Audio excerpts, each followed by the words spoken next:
అందరికీ వందనాలు. నా పేరు సత్యవచ్చి. నేను చెప్పబోయేది ఎజ్రా గ్రంథ వివరణ. బైబిల్ నందు రాయబడిన గ్రంథాలలో 15వ గ్రంథం ఎజ్రా గ్రంథం. ఇందులో 10 అధ్యాయాలు ఉంటాయి. చెరలోకి వెళ్ళిపోయిన యూదులు తిరిగి రావటం చూస్తాం. పాడైపోయిన దేవాలయాన్ని తిరిగి కట్టడం, దైవ సేవకులైన ఎజ్రా గారు, జెరుబ్బాబెలు గారు రాజైన కోరేషు ఆజ్ఞతో మొదటి గుంపుగా చెరలో నుండి రావటం మనకు కనిపిస్తుంది. ఎజ్రా గ్రంథం గురించి కొన్ని ముఖ్యమైన విషయాలు తెలుసుకుందాం.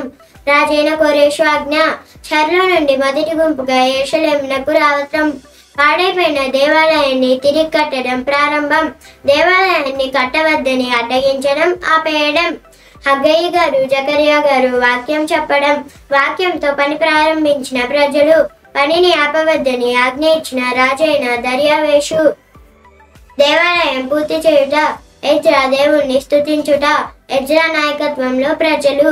అందరికీ వందనాలు.